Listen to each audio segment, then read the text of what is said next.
ఈరోజు పార్వతీపురం మన్యం జిల్లా కలెక్టర్ కార్యాలయం వద్ద ఆంధ్రప్రదేశ్ రైతు సంఘం ఏదైతే రైతు సంఘాల సమన్వయ సమితి పిలుపులో భాగంగా మద్దతు తెలుపుతున్నాం.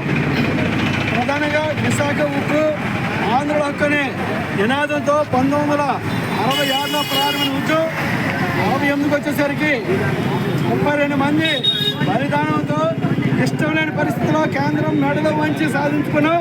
అదే క్రమంలో ఈ రోజు కూడా దాని తాలూకా అవశేషాలు కొనసాగుతూ వస్తున్నాయి. ఇప్పుడు నరేంద్ర మోడీ గారు ఆదానికో అంబానీకో అంటగట్టడానికి ఈ విలువైన సుమారు 8 లక్షల కోట్ల రూపాయలు విలువ చేసే ఈ సంస్థని కట్టుబెట్టని చూస్తున్నారు. దీనిని దుర్మార్గమైంది, దీన్ని ఖండిస్తున్నాం. తక్షణమే ఈ విశాఖ ఉక్కు అంటే అదేదో ఉద్యోగం పరిమితం కాదు. అది ఉత్తరాంధ్ర జిల్లాల జీవన నాడి విశాఖ ఉక్కు గుండెకాయ లాంటిది. ఈరోజు అనేక లక్షల మందికి ఉపాధిని కల్పిస్తుందంటే విశాఖ ఉక్కు ఉండడం బట్టే.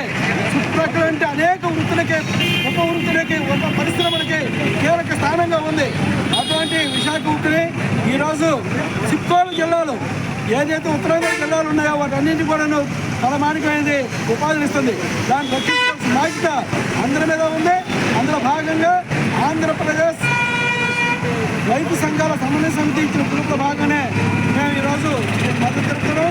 ఇది జాతీయ స్థాయిలో మేము గ్రామ స్థాయిలో కూడా ప్రచారం చేసి ఏదైతే దుర్మార్గం ప్రచారం పెట్టిందో అందులో పనిచేస్తున్న కార్మికులు పనిచేయాలని, లక్షల రూపాయలు జీతాలు పొందుతారు కానీ వారు ఉద్యోగం సరిగ్గా చేయటం లేదని, అదే క్రమంలో లాభాలతో నడుస్తున్నప్పుడు కూడా మరి దానికి ఎటువంటి స్వయం పోషక గనులు ఇవ్వకపోయినా సరే ప్రైవేట్ ఫ్యాక్టరీ వాడికి దానికి 1000 రూపాయలు జరిగితే దీనికి 4000 రూపాయలు తీసుకుంటున్నప్పటికీ కూడా మరి ఎంతో చక్కగా లాభాలతో నడుస్తుందాన్ని కావాలని ప్రైవేట్ పరం చేయడానికి నేను చంపడానికి సిద్ధమవుతున్న తప్పుడు ప్రచారం చేస్తుంది.